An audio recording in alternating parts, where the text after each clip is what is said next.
This is the winter Daphne, Daphne odora. It's the common garden Daphne that we see in southern Australia. Likes semi-sheltered or woodland type conditions. Morning sun's all right. In cooler climates, keep it out of the hot wind. Needs to be reasonably well hydrated. Doesn't want it to be in a particularly dry or hot or exposed conditions. Like this here, it's underneath a gladitia sunburst here that's about probably 10 or 15 meters high. So, there's 2 or 3 of them here in a clump. The perfume is just exquisite. You can't explain that perfume, but I mean, most people have smelled a Daphne if they live in southern Australia, especially in Melbourne. So, exquisite flowers, beautiful pink, a little bit darker pink, pinky rose in bud, but they come out a lovely shade of pink. Masses of them. The perfume exudes through the whole garden at this time of year. And in winter, we're in the start of August and the first few days of August, and you've got beautiful perfume in a garden when things like camellias are flowering in the background.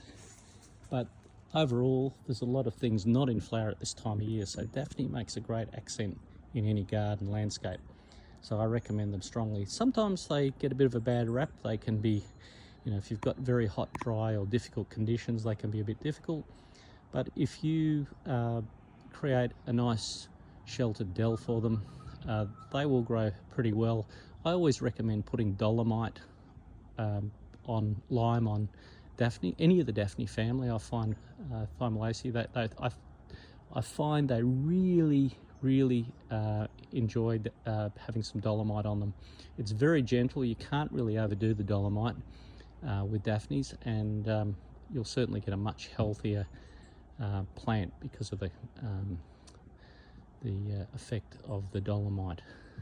You can sort of see a few flowers here that haven't opened yet, and you can see how they got this much more sort of rosy, almost like red colour before they open into the pinks of the fully formed open flowers.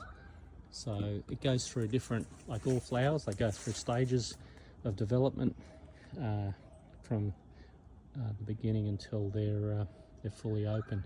Really lovely. The perfume is just exquisite.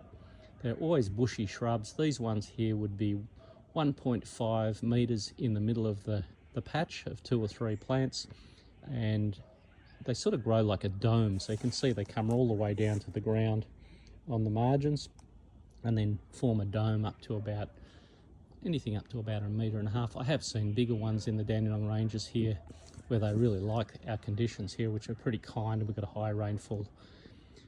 But you can grow them in Melbourne equally as well, as long as you've got protection from the afternoon heat and dry and sun and wind, and morning sun to a point, but just don't put them in a very exposed position. A little bit of shelter all day is good. Anyway, enjoy your Daphnes. Sort of a bit of a old-fashioned favourite, often much maligned. I think people overthink growing Daphnes. I think just keep it real simple when you're growing a Daphne. Like I said, the dolomite's a good tip for keeping them healthy, and the shelter, don't overthink it. Just plant them and enjoy them. Don't plant plants in the middle of winter, plant them in spring, and then the root run will get away much stronger, especially if you're in a higher rainfall like we are here. I think we get 48 inches of rain here, which I know is quite high for Australian standards generally, but you don't want to be planting them in the cool of autumn and winter. Plant them in the spring, and then put a handful or 2 of dolomite around the perimeter of the plant, spread it out around the so that it permeates down into the root zone as the roots come into the new soil. Anyway, enjoy your Daphnes.